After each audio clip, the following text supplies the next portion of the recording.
Hello friends, welcome to our YouTube channel. जैसे कि आप लोग देख रहे हो कि आप लोगों हमारे साथ साथ आप लोगों का भी स्वागत है हमारे नए सेटअप में। आप लोगों के प्यार की तहे दिल से शुक्रिया। आप लोगों का प्यार इसी तरीके से हमारे ऊपर बरकरार रहे। आज हम आए हैं, आज हम जुड़े हैं आपके साथ हमारे नए सेटअप के साथ। ठीक है, तो उससे पहले हम सबसे पहले जो हमने लास्ट में क्विजेज आपके लिए दी थी वो हम डिस्कस कर लेते हैं। और क्विजेज डिस्कस करने से पहले मैं आपको बता दूं, हमारी ज्योग्राफी की क्लासेस हमने हमारे चैनल पे अपलोड कर दी है और उसी प्रकार आपके पास ज्योग्राफी की नेक्स्ट क्लासेस भी जल्दी आपके पास प्रोवाइड करवा दी जाएगी। और इसी क्रम में आगे राजस्थान हिस्ट्री की भी क्लासेस जल्दी आ जाएगी।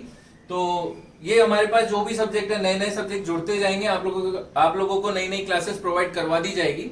तो आप टेंशन ना लीजिए, आपकी बस आप तैयारी पे ध्यान दीजिए। पूरी की पूरी तैयारी करने की जिम्मेदारी हमने ली है, आपकी हमने उठाई है, आप सभी की जिम्मेदारी। तो उसको हम पूरी तरीके से निभाएंगे। आप बस आपका 10% भी दे रहे हैं तो बहुत बड़ी बात है हमारे लिए। जो थोड़ा सा कम जरूर हमें दिख रहा है, लेकिन हाँ चल रहा है तो अच्छी बात है। उससे बढ़ाइए आपका परसेंटेज, जितना भी आप डेडिकेशन के साथ हमारे पास जुड़ सकते हैं उससे ज्यादा जुड़िए। ठीक है, तो आज हम डिस्कस कर लेते हैं हमारी क्विजेस का जो फर्स्ट क्वेश्चन था। आप लोगों को याद होंगे क्वेश्चंस क्या थे, मैं आपको डायरेक्टली आंसर उनके बता देता हूं। जो हमारा फर्स्ट क्वेश्चन था वो था हमारा आंसर, उसका है कजाकिस्तान। सेकंड जो हमने बताया था आईसीसी अंडर 19 जो वर्ल्ड कप जिसने जीता था वो टीम थी कौन सी? बांग्लादेश। किसको हराया था उन्होंने? इंडिया टीम को हराया था। इसी तरीके से कुछ फेस्टिवल मैंने आपको थर्ड क्वेश्चन में दिया था, वो फेस्टिवल मनाया जाता है कहां पर? तमिलनाडु में। ठीक है, फोर्थ क्वेश्चन का जो आंसर था, फोर्थ क्वेश्चन का आंसर था हमारा हरियाणा। एंड फिफ्थ क्वेश्चन, जो सबसे कम उम्र की जो उस चोटी पे जो चढ़ी थी उनका नाम क्या था? काम्या कार्तिकेयन। ये हमारे क्विजेस के आंसर थे। आज हम जुड़ रहे हैं हमारी आज की करंट अफेयर्स के साथ, जिसमें हम डिस्कस करेंगे क्या? 13th एंड 14th में, यानी 2 दिन का करंट अफेयर्स हम आज की तारीख में कंप्लीट करेंगे आज ही के वीडियो में। तो इसी प्रकार हम बढ़ते हैं हमारी आज की पहली न्यूज की तरफ। तो ये है हमारी आज की पहली न्यूज हम स्टार्ट कर रहे हैं हमारे गेम्स से रिलेटेड। गेम्स में जो पहली न्यूज है हम वो डिस्कस कर लेते हैं कि BWF वर्ल्ड चैंपियनशिप 2021 इसकी जो होस्ट कंट्री है वो कौन सी है? ये स्पेन इसकी होस्ट कंट्री है। स्पेन का कौन सा? ह्यूएल्वा। स्पेन में कौन सा? ह्यूएल्वा। हाँ, BWF किससे रिलेट करता है, किस गेम से? ये बैडमिंटन का है। ठीक है, इसी प्रकार दूसरे भी हम डिस्कस कर लेते हैं। जैसे 2021 में होने वाला है FIH junior women world cup, कहां पर होगा? 2021 का जो FIH junior women world cup कहां पर होगा? साउथ अफ्रीका में। कहां पर होगा? साउथ अफ्रीका में।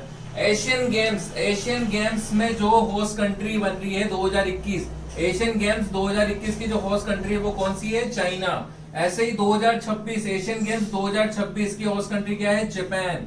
इसी तरीके से अगर विंटर ओलंपिक 2022 में होने वाले कहां पर? चाइना में। विंटर ओलंपिक 2022 में कहां पर होंगे? चाइना में। एक समर ओलंपिक्स भी होते हैं तो वो भी आप याद रखिए कि समर ओलंपिक 2020 कहां होने वाला है? जापान। कहां पर होगा? जापान में, जिसे एक्सटेंड कर दिया गया है। कब होगा ये? अब 2021 में, ड्यू टू कोरोना वायरस। 2024 में कहां पर होगा? फ्रांस में। 2028 में कहां होगा? यूएस पे। तो हम आगे बढ़ते हैं अब हमारी दूसरी न्यूज की तरफ। तो ये है हमारी अगली न्यूज क्या है वो हम डिस्कस कर लेते हैं। महात्मा ज्योतिबा फुले जन आरोग्य योजना, इसके तहत जो फर्स्ट स्टेट बना है हमारा, किस चीज के लिए? Free and cashless insurance premium, यानी फ्री में बीमा प्रोवाइड करवा रहा है। पहला स्टेट ऐसा कौन सा है जो फ्री में बीमा इंश्योरेंस प्रोवाइड करवा रहा है, यानी कैशलेस, फ्री, एकदम बिल्कुल मुफ्त? वो बना है हमारा क्या? महाराष्ट्र ने एक और योजना स्टार्ट कर रखी है, एक और स्कीम स्टार्ट कर रखी है। वो कौन सी है? शिव भोजन स्कीम। तो याद रखिएगा, महात्मा ज्योतिबा फुले जन आरोग्य योजना के तहत जो पहला स्टेट बना है वो कौन सा बना है? महाराष्ट्र। हम कुछ अवार्ड डिस्कस कर लेते हैं, जैसे कि निकी एशिया प्राइज 2020 किसे मिला, तो वो हम बात कर लेते हैं। वो मिला है थलप्पिल प्रदीप को। किसको? थलप्पिल प्रदीप को। दूसरा, सर्व एक्सीलेंस अवार्ड किसको मिला है? नीति कुमार को। सर्व एक्सीलेंस अवार्ड किसको मिला है? नीति कुमार। ये एक लेडी है, याद रखिएगा। ये वुमन को ही मिलता है, तो वुमन के लिए ही बना है। तो ये अवार्ड जो मिला है वो मिला है नीति कुमार को। डेन डेविड अवार्ड, पहली बात तो हम ये याद कर लें कि डेन डेविड अवार्ड स्टार्ट कब हुआ था? 2002 में। कौन देता है, कौन सा कंट्री देती है? वो कंट्री देती है इजराइल। इजराइल इसको देती है। किसको दिया गया है? दिया गया है गीता सेन को। ठीक है, तो हेमिंगवे अवार्ड, नेक्स्ट अवार्ड है हमारा हेमिंगवे अवार्ड। किसको मिला? रुचिका तोमर को। किसको मिला? रुचिका तोमर को।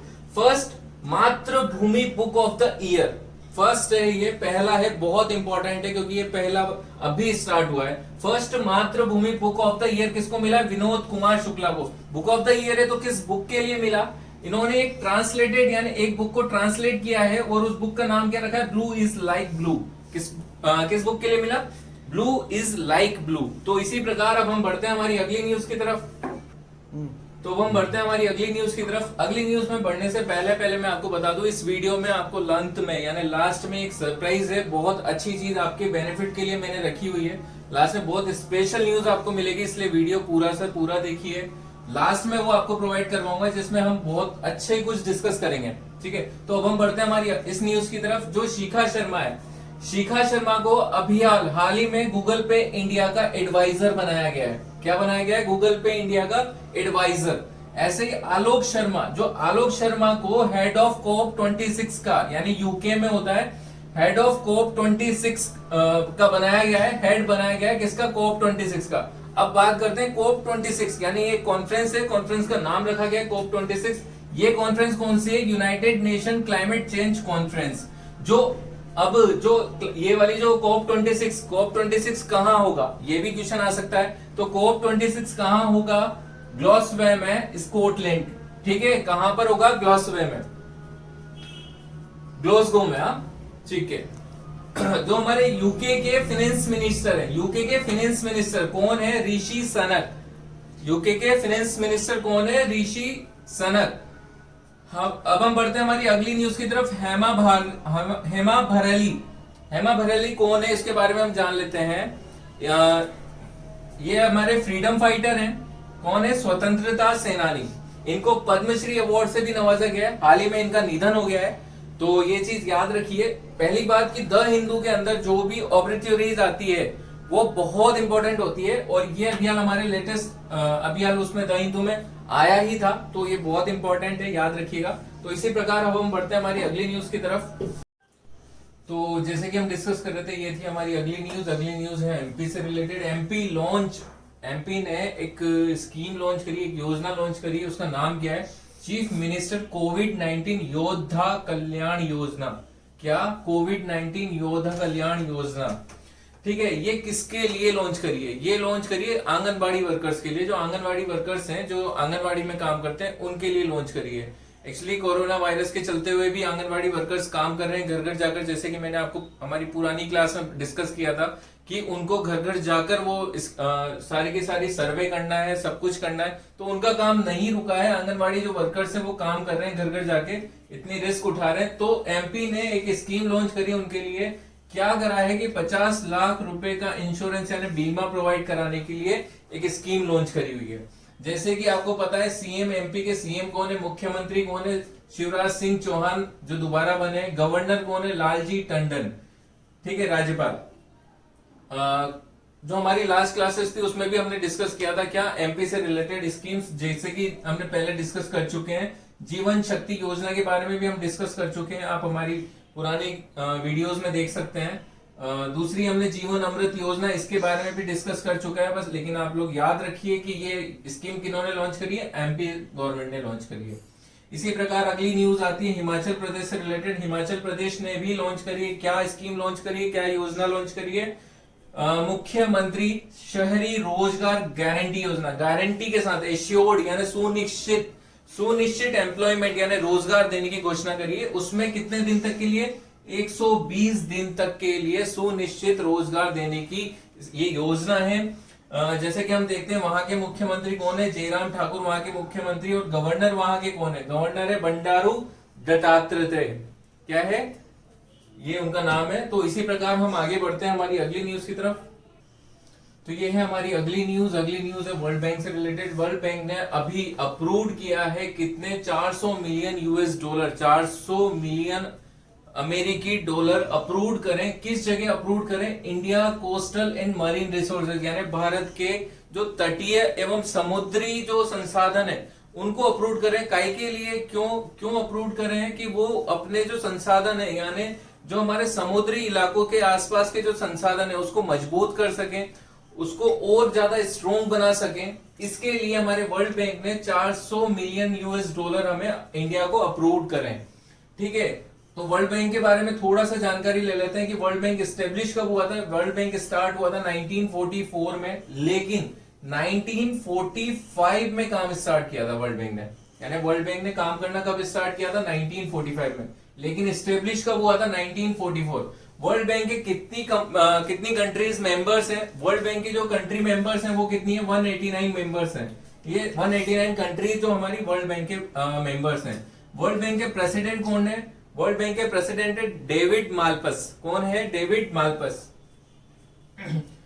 तो अब हम बढ़ते हैं हमारी अगली न्यूज की तरफ, जो है CAIT यानी confederation of all India traders, यानी जो हमारा अखिल भारतीय व्यापारी परिसंघ है, उन्होंने लॉन्च किया है। क्या लॉन्च किया? National e commerce market place, यानी एक ऐसा e commerce market place launch किया है जिससे कि आप लोग वहीं यानी ऑनलाइन ही आप सारे के सारे सब कुछ खरीद सकते हैं। यानी एक मार्केट बनाया है हमारे अखिल भारतीय व्यापारी परिसंघ ने, सभी ने मिलकर एक मार्केट बनाया जिसको ई कॉमर्स किया गया है, यानी उसको ऑनलाइन किया गया है। और उस मार्केट का नाम क्या रखा गया है? भारत मार्केट। क्या नाम रखा गया है? भारत मार्केट। CAIT स्टेब्लिश कब हुई थी? 1990 को स्टेब्लिश हुई थी। और इसका हेडक्वार्टर कहां पर है? इसका हेडक्वार्टर है न्यू दिल्ली।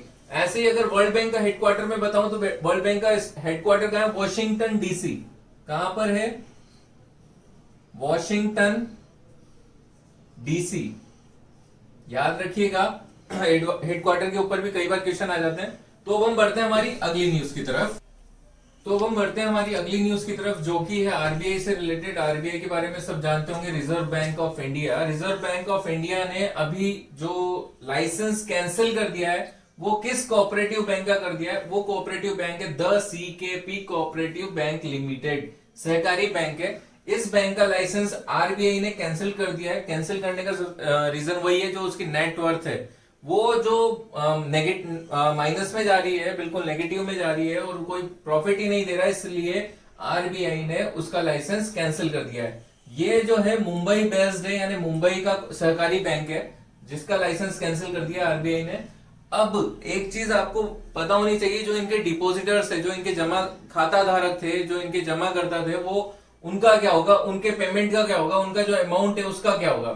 तो आप लोगों को पता होना चाहिए कि RBI की एक सब्सिडरी है, यानी एक सहायक है RBI का। वो कौन है? DICGC, deposit insurance credit guarantee corporation. यानी ये जो आप डिपॉजिट करते हो बैंकों में, इसका भी बीमा होता है, इसका भी इंश्योरेंस होता है। जो कौन करता है? DICGC।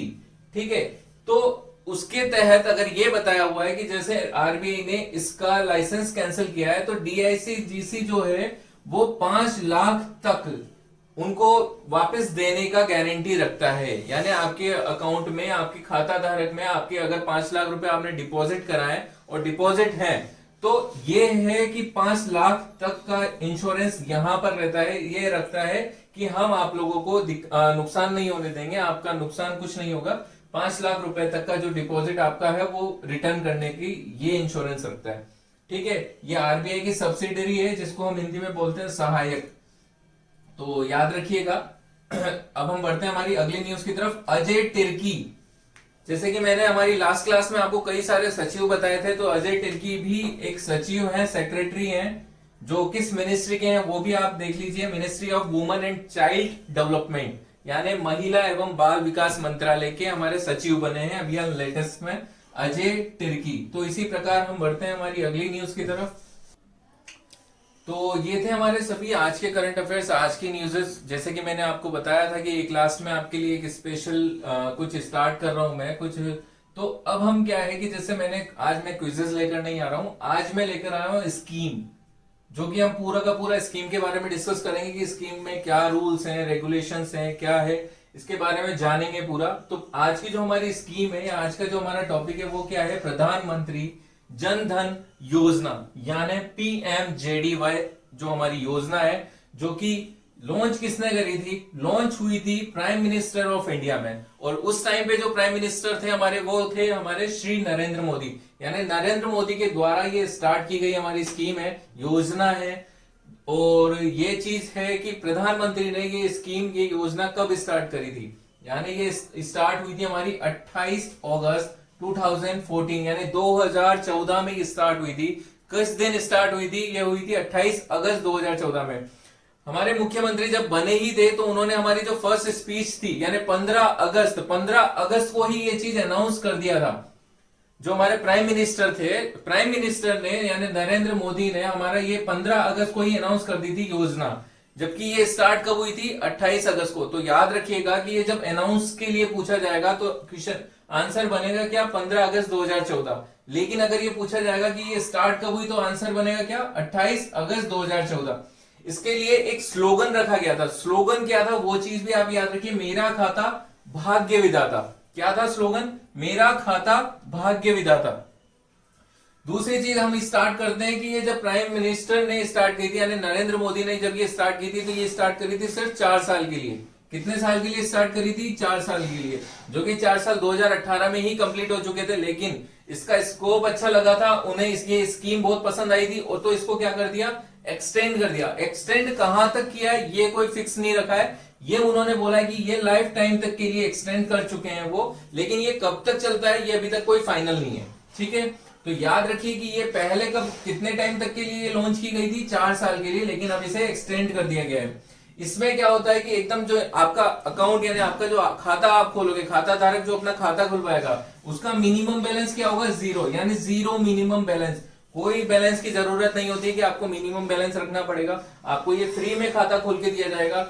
ये जो खोलने के लिए ये जो स्कीम चलाई गई थी, ये उसके लिए ही चलाई गई थी जो हमारे किसान या हमारे जो गरीब लोग हैं या फिर जो हमारे अनएजुकेटेड पर्सन है, वो कई बार क्या होता है बैंकिंग फैसिलिटी से जुड़े हुए नहीं रहते हैं। तो बैंकिंग फैसिलिटी से जुड़े हुए जोड़ने के लिए ये स्कीम चलाई गई थी, क्योंकि इसमें जो रखा गया था मिनिमम बैलेंस, वो कितना रखा गया था?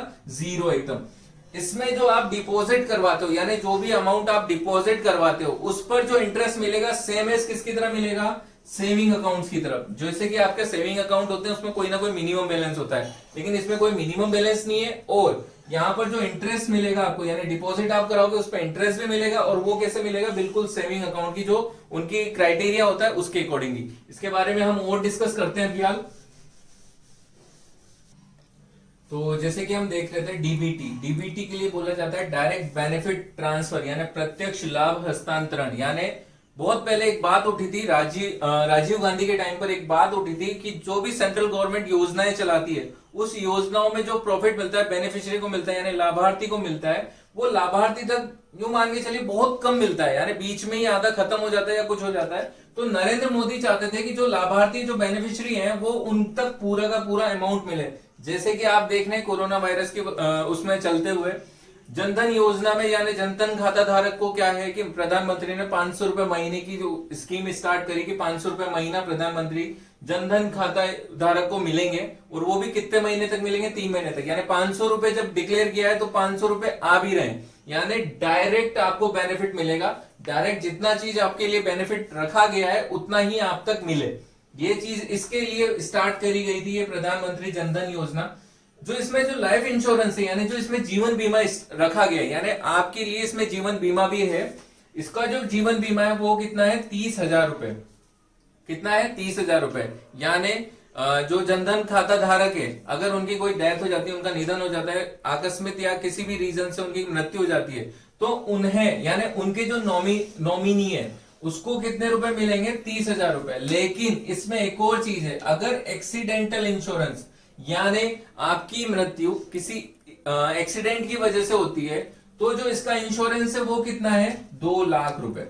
ये बिल्कुल अपडेटेड है। क्यों? जैसे कि मैं आपको बता देता हूं, 28 अगस्त 2018, यानी जैसे कि मैंने आपको पहले बताया, क्या बताया कि ये स्कीम कितने टाइम के लिए स्टार्ट करी गई थी? 4 साल के लिए। यानी इसके 4 साल कब पूरे हुए? 28 अगस्त 2018 को। यानी 4 साल के लिए जब करी गई थी, तब ये जो एक्सीडेंटल क्लेम था, यानी एक्सीडेंटल इंश्योरेंस था, वो कितना था?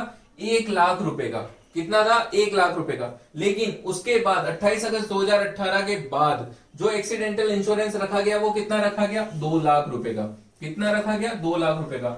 एक्सीडेंटल क्लेम, इसके लिए एक और चीज है, वो चीज मैं आपको बता देता हूं। एक रूल है कि किसी रीजन से, जैसे आपका एक्सीडेंट की वजह से, आप अपना लिए मत सोचिए, आप मेरे लिए सोच लीजिए कि अगर मैं जनधन खाता धारक हूं और किसी रीजन से मेरा एक्सीडेंट हो गया और कुछ हो गया, तो उसमें क्या होगा? अगर एक्सीडेंटल क्लेम हम उठाना चाहेंगे, एक्सीडेंटल क्लेम अगर हम उठाना चाहेंगे, तो वो चीज एक सबसे पहले देखी जाएगी उस दिन से लेकर लास्ट 90 डेज, यानी पिछले 3 महीने।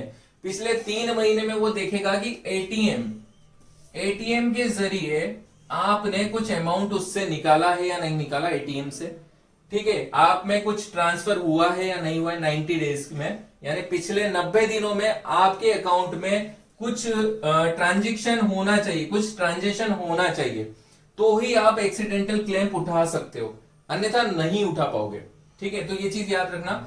ओवरड्राफ्ट फैसिलिटी, ओवरड्राफ्ट फैसिलिटी ये होती है कि अगर आपके खाते में 0 रुपए भी है तो भी आप निकलवा सकते हो उसमें रुपए। वो कितना है? वो है 10,000 रुपए। ये पहले कितना था? पहले था ओनली 5,000 रुपए। पहले कितना था? 5,000 रुपए। अब बढ़ा के कितना कर दिया है? 10,000 रुपए। Overdraft age limit, overdraft age limit भी है, जो कि है 18 साल से 65 साल के बीच के, जो कि पहले जब 5,000 था तब कितनी थी? 18 साल से 60 साल तक के जो खाता धारक थे सिर्फ वही ओवरड्राफ्ट निकाल कर सकते थे, और अब वो लिमिट बढ़ा दी है। अब लिमिट कितनी कर दी है? 18 साल से 65 साल के बीच में। तो ये है हमारी प्रधानमंत्री जन धन योजना, जो प्रधानमंत्री नरेंद्र मोदी के द्वारा स्टार्ट की गई थी। तो आज की क्लास हम इतनी ही रखते हैं। आई होप आपको समझ में आई होगी, सब कुछ बहुत अच्छा मटेरियल आपको लग रहा होगा। तो इसी तरीके से अब हम मिलेंगे हमारे अगली न्यूज के साथ, अगली नई नई स्कीम्स के साथ। बहुत अच्छी न्यूज़ लेकर आएंगे हम आपके लिए। तो आज के लिए इतना ही। Thank you so much.